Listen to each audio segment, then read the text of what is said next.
የአማራ ፋኖ ተጋድሎ በሁሉም አቅጣጫ ተጠናክሮ የቀጠለ ሲሆን የብልጽግናው አገዛዝም የሚይዘውን የሚጨብጠውን አጥቷል። የብልጽግናው አገዛዝ መሳሪያ ቢሸምት አዳዲስ ተዋጊ እያሰለጠነ ቢያዋጋም ከፋኖ ኃይሎች ጋር ተዋግቶ ማሸነፍ ባለመቻሉ ከመደምሰስ ውጭ ሌላ ምንም ፋይዳ እያገኘ አይደለም። በዚህ ሁነት ሽንፈቱን እያመነ የመጣው ብልጽግና አሁን እርስ በርሱ መገማገምና መባላት ጀምሯል። ሰላም ጤና ይስጥልን የተወደዳችሁ የኤንቢሲ ዜና አድማጭ ተመልካቾች ግንቦት 27 2017 ዓ.ም ለሰዓቱ የተሰሙ አዳዲስና ወቅታዊ መረጃዎችን እናስደምጣችኋለን። እናንተም እስከ ዝግጅታችን ፍጻሜ አብራችሁን ቆዩ።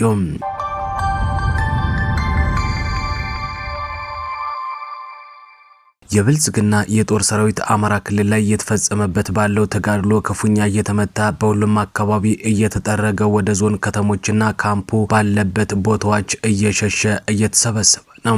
በሁሉም የአማራ ክልል አካባቢ ያለው የብልጽግና የጦር ሰራዊት በፋኖ ከበባ ውስጥ ስለገባ በየቀኑ እየተደመሰሰ ሲሆን አሁን ላይ ህዝቡን ያሳተፈ ማጥቃት በሁሉም ግዛቶች ፋኖ እያካሄደ ነው።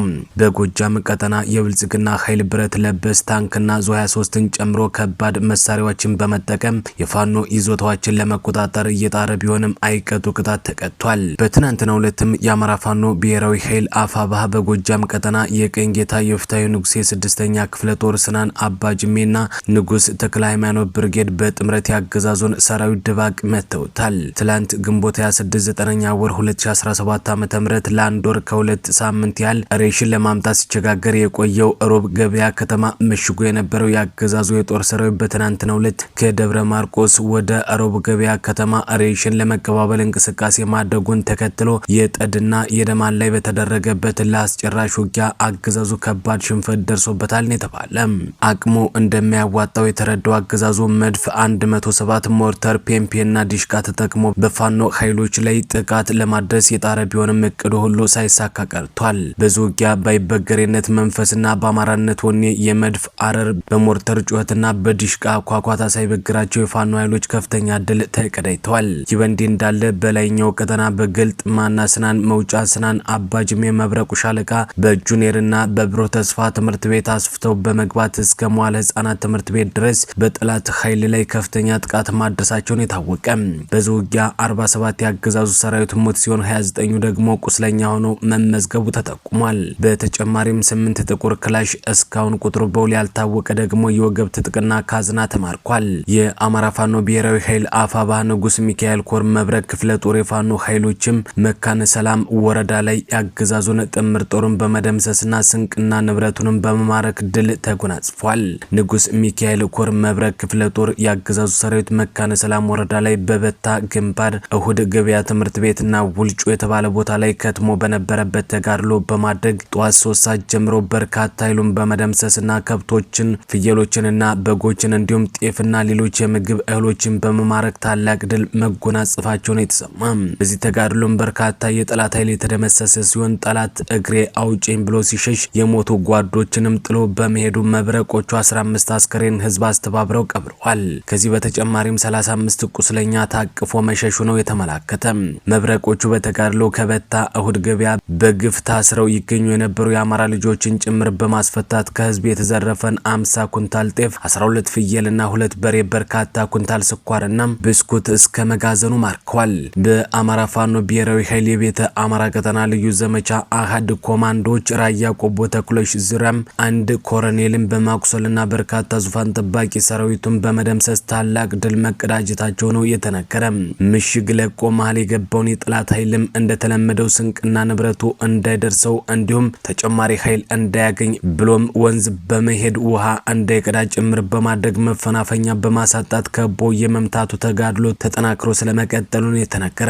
የቤተ አማራዎች የልዩ ዘመቻ ናብስቶ ትላንት ግንቦት 26 2017 ዓ.ም ንጋት 1 ሰዓት ጀምሮ እስከ ቀኑ 8 ሰዓት በኋላ ከባድ ተጋድሎም ከቆቦ ከተማ ተነስቶ በርካታ እግረኛ ኃይልና በብረት ለበስና ዙ 23 ታጅቦ በ3 አቅጣጫ ስንቅና ንብረት ሲያጓጉዝ የነበረን የጠላት ኃይል በግድብ በመቀረጫውና በጠበለት አንድ ለጊዜው ስሙ ያልታወቀ ኮሎኔልን በማቁሰልና በርካታ ኃይሉን በመረምረም ሙትና ቁስለኛውን እንዲታቀፍ አድርገውታል።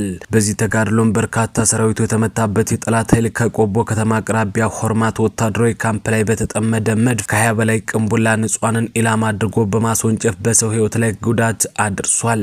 ከዚሁ ጋር ተያይዞ ከመካነ ሰላም ወደ በታ ፋኖን ለመክበብ ከመከላከያ እስከ ሚሊሻና አድማ ብተና ጋር ተያይዞ ወርዷል። ነገር ግን ያሰበበት ሳይደርስ ዶግ አመድ ተደርጓል። የብልጽግና ቅልብተኛ ኃይሎችን ማካሄዳቸው ሻለቃ ጥላሁንን ከተቻለ ይዘው በህዝብ ፊት አስወግደው በአማራው ህዝብ ሞራል ላይ ለመዘባነን ነበር የተባለ ሲሆን ነገሩ ግን አልተሳካም ነው የተባለው።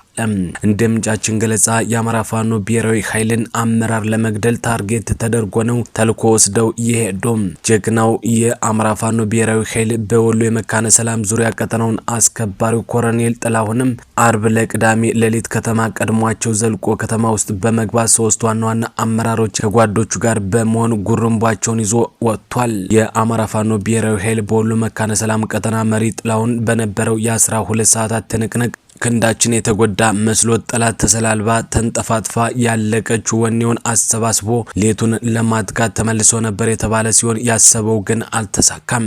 አሁንም ያገዛዙ ኃይል በወግዲ አካባቢ ቆርጦ ለመግባት እያሰበ ስለሆነ አስፈላጊው ጥንቃቄ እንዲደረግ ነው የተነገረ።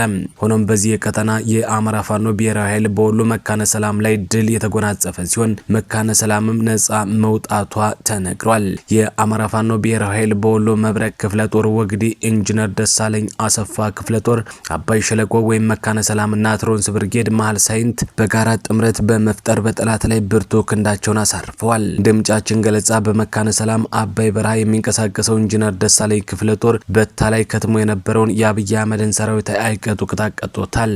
ጀንበር መለስ ሲል ይመጣሉ ማታ አፈሾሌ ጥይት አቅመው በካርታ ተብሎ የተገጠመላቸው ኢንጂነር ደሳለኝ ክፍለ ጦር አባይ ሸለቆ ፋኖች ከየት መጡ ሳይባል ያገዛዙን ኃይል ቀለበት ውስጥ አስገብተው በትናንትናው ዕለት ክፉኛ በመምታት መጠነ ሰፊ ጥቃት አድርሰውባቸዋል።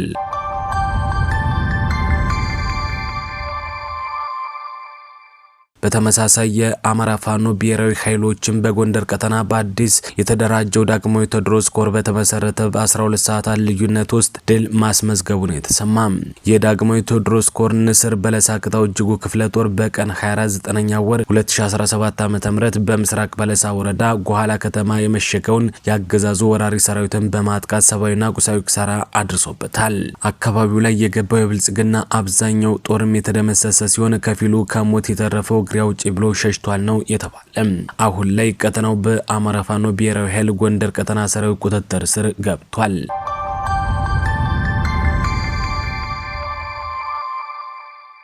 ይበንዲ እንዳለ የብልጽግናው መሪ አብይ አህመድ የአማራን ህዝብ ኃይል ረግጬ እገዛለሁ በሚል የቀቢጸ ተስፋ ቅዠት 2015 ዓ.ም ጀምሮ ሰራዊቱን በማዝመት ውጊያ እያደረገ ሲሆን በወቅቱ ያሰበው እቅድ ባለመሳካቱ ወረራውን ህጋዊ ለማድረግ ሐምሌ 28 2015 ዓ.ም አስቸኳይ አዋጅ በማወጅ ይህንንም በማራዘም ሁሉን አቀፍ እርምጃዎችን በመውሰድ እስካሁን ድረስ ቢዋጋም ያሰበውን ማሳካት አልቻለም።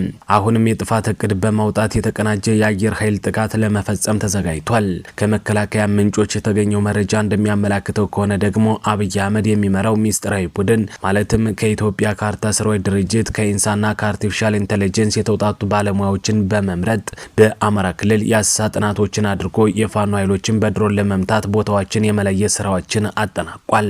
በዚህ መሰረት በጎንደር ቋራ መተማና አካባቢው እስቴ ስማዳና አካባቢው እንዲሁም በጎጃም ቀጠና ማኑኤል ዙሪያ ፈንድቃ ሞሰቢት መርጦ ለማርያም ሞጣና አካባቢው በወሎ ቤት አማራ ደግሞ ወልዲያ ስሪንቃ ተኩለሽ ቃሊምና አካባቢው ኢላማ እንዲደረጉ መለየታቸውን የታወቀ።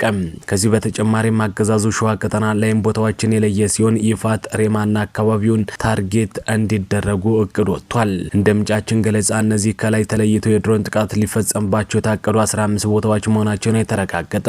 በአማራ ክልል ከላይ የተመረጡ 15 ቦታዎችን መደብደብ የታቀደው በተዋጊ ጀቶች በሄሊኮፕተርና በድሮን ሲሆን ለዚህ ተልዕኮ የሚሆኑ 3 ተዋጊ ጀቶችና 4 ሄሊኮፕተር ደግሞ ባህር ዳር ምድብ አየር ኃይል ውስጥ እንደሚገኙ ሲነገር ተፈላጊው ተተኳሽ ነዳጅና መለዋወጫ እቃዎችም ገብተዋል ነው የተባለ።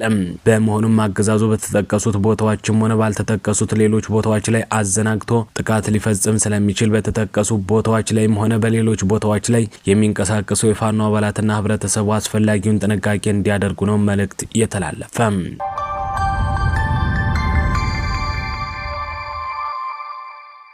በሌላ መረጃ የፋኖ ግስጋሴ እጅግ ያሰጋው የብልጽግና አገዛዝ አሁንም አርሶ አደሩና ወጣቶችን በግዳጅ ወደ ወታደራዊ ማሰልጠኛ እያስገባ መሆኑ ተገለጸ። የብልጽግና አገዛዝ አሁን በአማራ ሚሊሻና በአድማ ብተናው መመካት ሰልችቶታል። ብርሃኑ ጁላ የሚመራው መከላከያም እያለቀ ነው።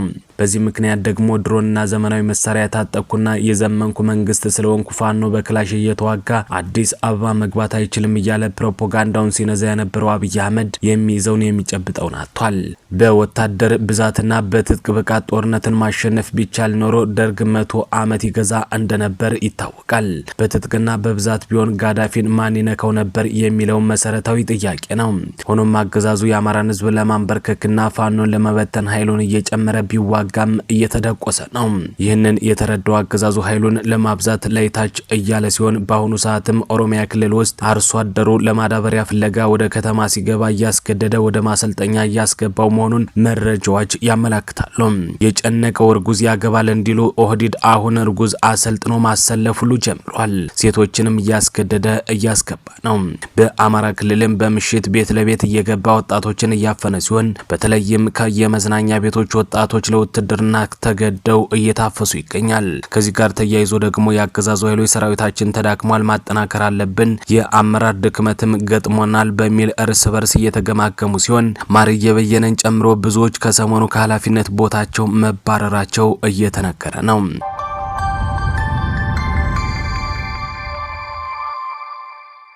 የተከበራችሁና የተወደዳችሁ አድማጭ ተመልካቾች ለሰዓቱ የተሰሙ አዳዲስና ወቅታዊ መረጃዎች እነዚህ ነበሩ።